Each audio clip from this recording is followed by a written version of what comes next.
નમસ્કાર, આપ જોઈ રહ્યા છો વોઇસનું ડિજિટલ પ્લેટફોર્મ. હું મેહુલ ઝાલા. છેલ્લા 2-3 દિવસથી જ્યાંથી ગુજરાત સરકારે યુસીસી નો કાયદો અમલીકરણ બહુમતીના જોરે કર્યો છે, ત્યારે કોંગ્રેસે સખત વિરોધ કર્યો. અમદાવાદમાં એટલું જ નહીં, પરંતુ રાજ્યભરમાં મુસ્લિમ સમુદાય, લઘુમતી સમુદાયે આ બિલનો વિરોધ કર્યો છે. કોંગ્રેસનું કહેવું છે કે જે સ્થાનિક સ્વરાજની ચૂંટણીઓ આવી રહી છે તેમાં ભારતીય જનતા પાર્ટી મુસ્લિમ મતોને અંકે કરવા માટે આ કાયદો પસાર કરી રહી છે. આમાંથી મુસ્લિમ સમાજને કોઈ ફાયદો નથી કે જે મહિલાઓના નામે, મુસ્લિમ સમુદાયની મહિલાઓના નામે ભારતીય જનતા પાર્ટી આ કાયદો લાવી રહી છે, એ મુસ્લિમ સમુદાયની મહિલાઓને પણ કોઈ જ ફાયદો નથી. કારણ કે 1400 વર્ષ જૂના કુરાનમાં જે કંઈ અંકિત કરવામાં આવ્યું છે, જે કહેવાયું છે, એ જ વસ્તુને કોંગ્રેસ આજે પણ વળગી રહી છે. માત્ર કોંગ્રેસ નહીં, પરંતુ એઆઈએમઆઈએમ એટલે અસદુદ્દીન ઓવૈસીની પાર્ટીએ પણ આનો વિરોધ કર્યો છે. આગામી 3-4 દિવસમાં ઓવૈસી જ્યારે ગુજરાતમાં, એટલે ખાસ કરીને અમદાવાદમાં એક જનસભા આયોજિત કરવા જઈ રહ્યા છે, ત્યારે પણ ગુજરાત સરકારના યુસીસીના મુદ્દે તેઓ ચોક્કસ પોતાના વિચારો વ્યક્ત કરશે અને શક્ય છે કે જનસભામાં પણ તેનો વિરોધ કરે. આ જ મુદ્દા સાથે આપણી સાથે જોડાયેલા છે રાજકોટના વરિષ્ઠ પત્રકાર જગદીશ મહેતા. જગદીશભાઈ, સ્વાગત છે આપનું ઇન્ડિયા વોઇસમાં. જી નમસ્કાર. નમસ્કાર મેહુલભાઈ. જગદીશભાઈ, યુસીસી ના કાયદાને લઈને જે મડાગાંઠ, ખાસ કરીને ભારતીય જનતા પાર્ટીની સરકાર છે, બહુમતીના જોરે એને પ્રસ્તાવ લાવ્યા છે, વિધાનસભાના ટેબલ પર પાસ પણ થઈ ગયો છે. એમ કહો, પણ કોંગ્રેસ અને એઆઈએમઆઈએમ નો જે વિરોધ છે અને 1400 વર્ષ જૂના એમના કાયદાની, ધાર્મિક કાયદાની જે દુહાઈ દેવામાં આવે છે, કેટલું તથ્ય છે? સૌથી મોટો મુદ્દો એ છે કે આ મુદ્દો ફરીવાર તાજો 4 દિવસ પછી એટલે પ્રકાશમાં છે કે આયેશા ઇનાયત નામની એક મહિલાએ 5 વર્ષ પહેલા સાબરમતી નદીમાં સોશિયલ મીડિયાના માધ્યમથી લાઈવ કરી અને આત્મહત્યા વહોરી હતી. એના પિતા લિયાકતે એવું કહ્યું, નિવેદન આપ્યું છે કે જો યુસીસી 5 વર્ષ પહેલા લાગુ થયો હોત તો પોતાની પુત્રી જીવિત હોત. આપણે વાત કરીએ મેહુલભાઈ, આ લિયાકત અલી જે આયેશાના પિતા છે એનો જવાબ છે ને, એ જ ઇમરાન ખાન ભાઈ જેવા તમામ લોકો જે યુસીસી નો વિરોધ કરે એનો જવાબ છે. જેને દર્દ સહ્યું હોય એને પીડાની ખબર હોય. ઇમરાન ખેડાવાલા કે એમઆઈએમ કે જે ઓવેસી ની પાર્ટી વગેરે કરે, આ પક્ષનો વિરોધ છે, પ્રજાનો નહીં. જો પ્રજાનો વિરોધ હોત તો ગામે ગામ સ્વયંભૂ રેલા નીકળ્યા હોત ને હાહાકાર મચ્યો. ઇમરાન ખેડાવાલા ભાઈ એમ કે છે કે આ કાયદાથી મુસ્લિમ સમાજને કોઈ ફાયદો નથી. તમારે નુકસાન બતાવવું જોઈએ ને, આ કાયદાથી નુકસાન શું છે.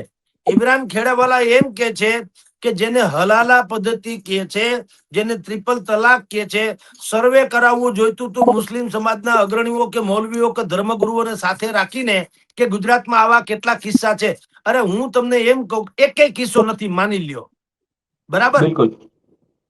એટલે કાયદો ન કરવો અને ન થાય એટલા માટે જ કાયદો છે. ન થતું હોય તો સારી વાત છે, પણ હવે થાય તો એને કાયદાનું રક્ષણ મળશે. કારણ કે ઇમરાનભાઈ એમ પણ નથી કહી શક્યા કે હલાલા પ્રથા સારી છે ને ટ્રિપલ તલાક એ સારું છે, એમ તો એ નથી બોલ્યા. ઈ શું કે છે કે અહીંયા એટલે કે ગુજરાતમાં આવું બહુ નહીવત કિસ્સા છે. એનો અર્થ એમ છે કે કેટલા કિસ્સા છે અને ઈ પણ યોગ્ય તો નથી. નહીતર ઇબ્રાહીમભાઈએ તો એમ કેવું જોઈએ ને કે ભાઈ હલાલા પ્રથા અમારા કુરાનમાં કે અમારા શરીયતના કાયદામાં છે, એટલે અમારા કાયદાને તમે ચંચુપાત કરો એ ન ચાલે, એમ કેવું જોઈએ. એના બદલે એને શું કીધું કે ભાઈ એવા તો કઈ હાવ નહીવત કિસ્સા છે. પણ છે તો એમ તો ગોવા છે ને, ગોવા મેહુલભાઈ ક્રાઇમ ની દુનિયામાં સૌથી ઝીરો ટોલરન્સ કહી શકાય એવું સ્વયંભૂ રાજ્ય છે ગોવા. આખા દેશની તુલનામાં ગોવામાં સૌથી ઓછો ક્રાઇમ રેટ છે. એ સ્ટડી થયેલી વાત છે. એટલે હું ત્યાંથી પોલીસ હટાવી દેવી કે ભાઈ હવે અહીંયા ક્રાઇમ થતો જ નથી, પોલીસ હટાવી દો. આપણે કહીએ છીએ ને કે સારવાર કરતા સાવધાની વધુ સારી. બિલકુલ. તો ગુજરાતમાં હલાલા પ્રથા કે ત્રિપલ તલાક કે એ કઈ ન થતું હોય તો સારી વાત છે, પણ ન કરે નારાયણ. અને કોક માણસને આવી પાછી ઘૂરી ચડે તો કાયદાનું રક્ષણ હોય તો બેન દીકરીની સલામતી જળવાય ને.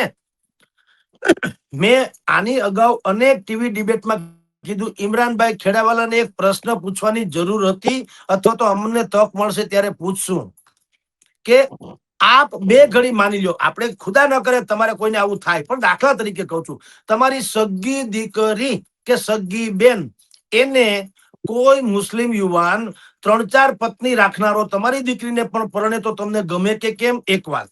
અને લગ્ન કર્યા એટલે કે શાદી કર્યા પછી, નિકાહ કર્યા પછી ઈ ટ્રિપલ તલાકની જેમ 2-3 વર્ષે એકાદ બે સંતાનોની સાથે કાઢી મૂકે તો તમને ગમે કે કેમ? મને તમે કયો.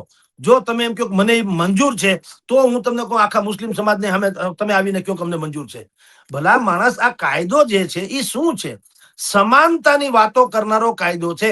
જો 1400 વર્ષ પહેલાનું ઈ દુવાઈ દે છે ઇમરાન ખેડાવાલા, તો પારસી સમુદાયનો, શીખ સમુદાયનો હિન્દુ મેરેજ એક્ટ, આ બધા તો હજારો વર્ષ, પારસીનો છે, શીખનો છે, હિન્દુસ્તાનનો તો હજારો વર્ષ પહેલું એનો છે. તો કાયદો તો એને લાગુ પડે છે. તો કાં શીખનો વિરોધ નથી, કેમ પારસીનો વિરોધ નથી, કેમ જૈનનો વિરોધ નથી, અને કેમ હિન્દુનો વિરોધ નથી? આ હિન્દુ મુસ્લિમ છે જ નહીં, જેટલી પણ મહિલાઓ છે એના માટેનો કાયદો છે. જી જી મેહુલભાઈ.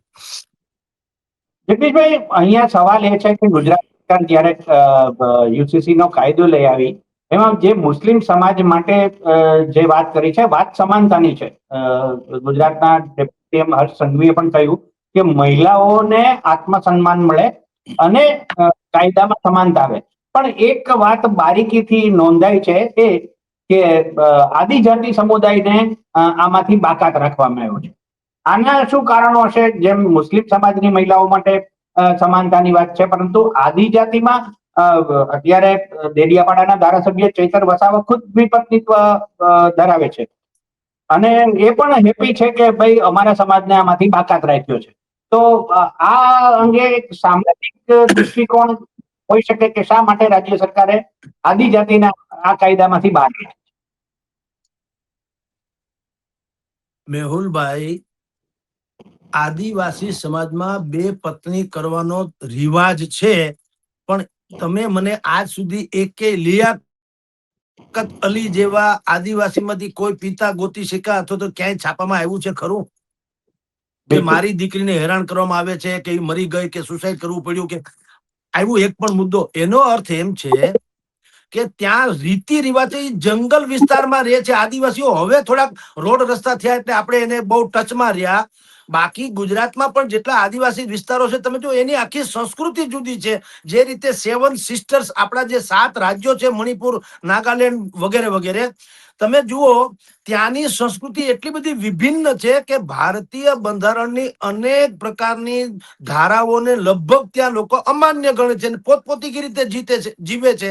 ભાષાની દ્રષ્ટિએ, સંસ્કૃતિની દ્રષ્ટિએ, રીત રિવાજની દ્રષ્ટિએ આદિવાસી સમાજમાં રિવાજ છે, ધાર્મિક કટ્ટરતા નથી. અને એક પણ લિયાકત અલી ભાઈ, જે હમણાં જેને કીધું જેની દીકરીએ સુસાઇડ કર્યું, આયશા, એવો એક પણ કિસ્સો આદિવાસીનો આપણે તો સાંભળ્યો નથી, છાપામાં આવ્યો નથી આજ સુધી.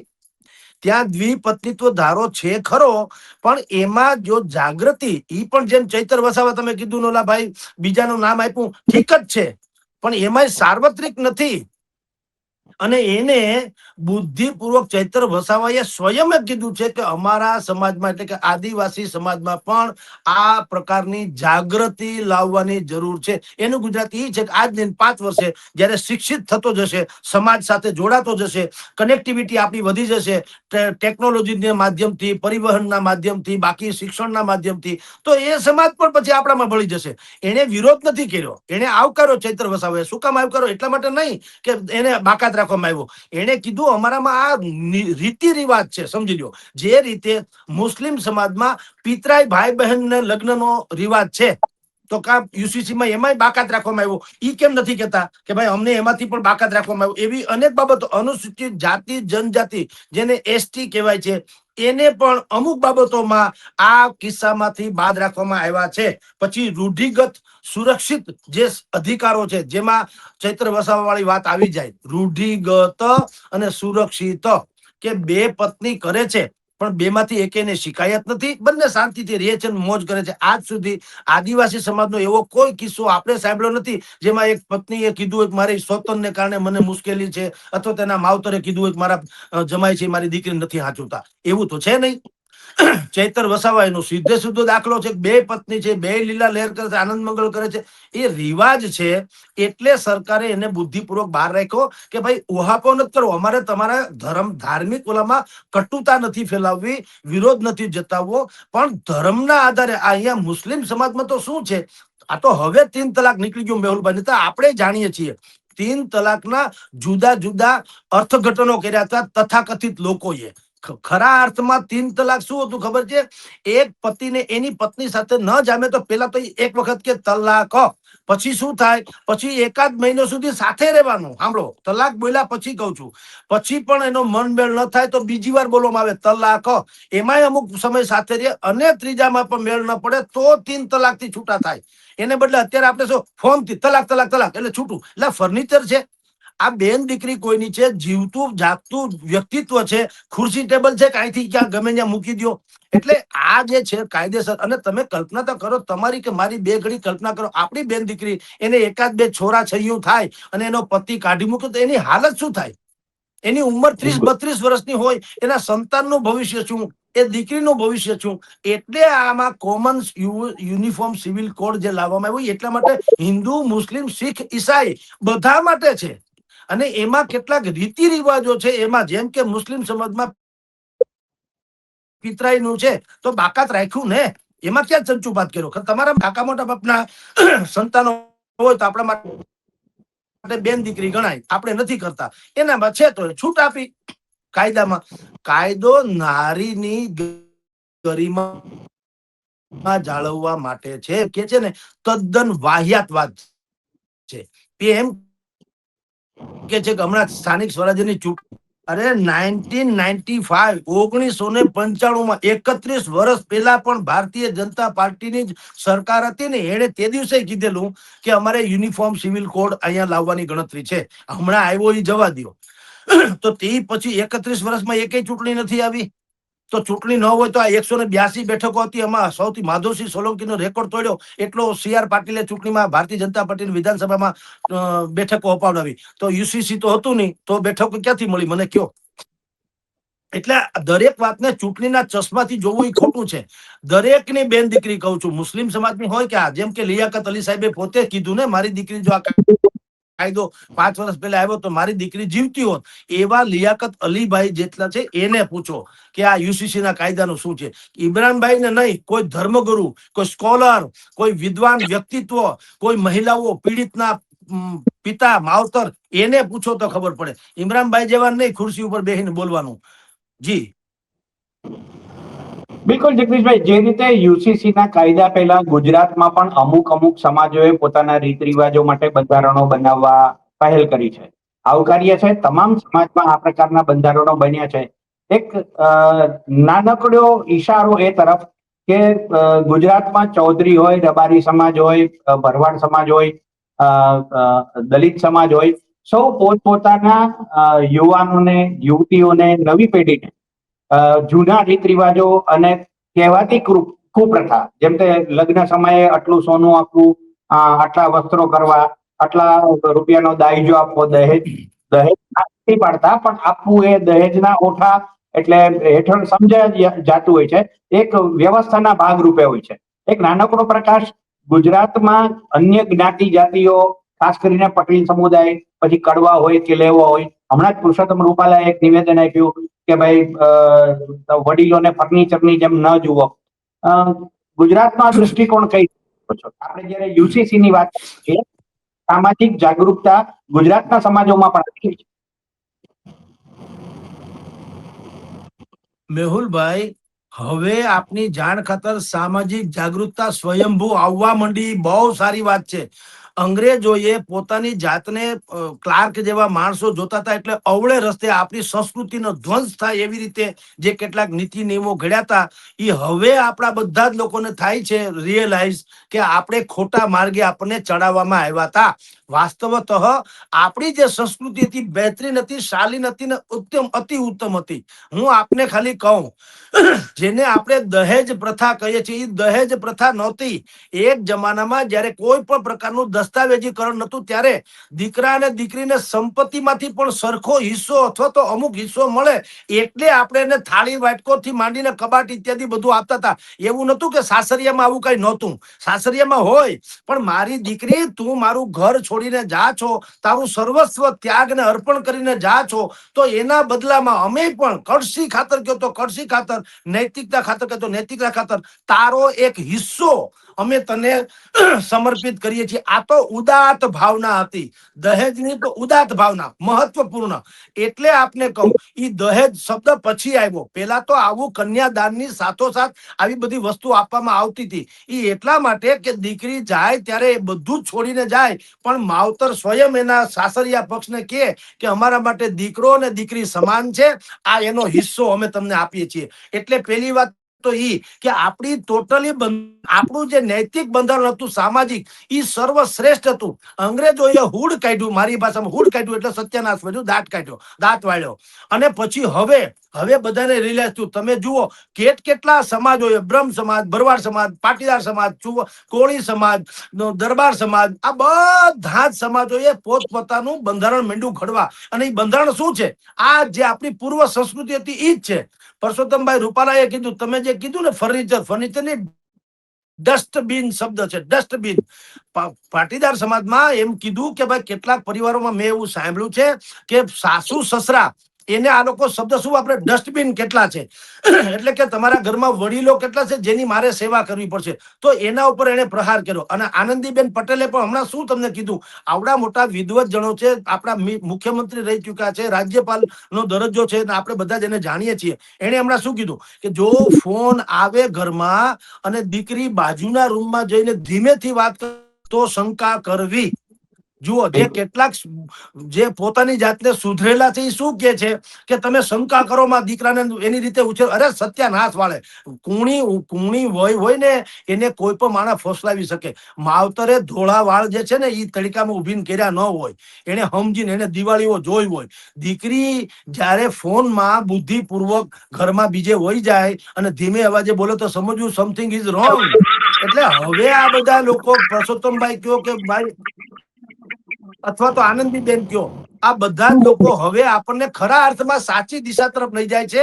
અને એટલે જ તમામ સમાજ પોતપોતાના નૈતિક બંધારણ ઘડી રહ્યું છે, જેમાં લગ્ન સહિતના વ્યવહારોમાં કઈ રીતે આગળ વધવું કે શું કરવું આપણી પ્રાચીન સંસ્કૃતિ પ્રમાણે. એટલે હવે we are on right track. અત્યારે આપણે સાચા માર્ગે જઈ રહ્યા છીએ.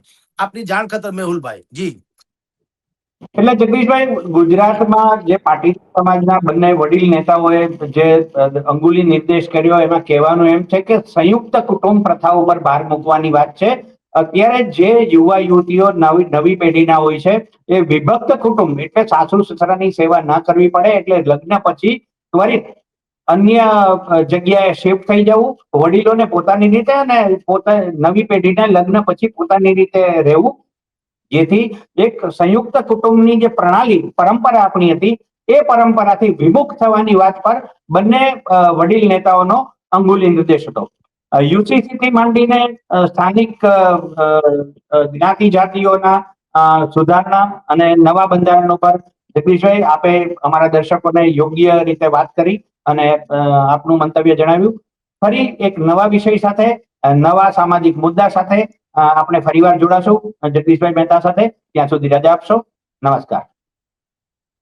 આભાર જગદીશ.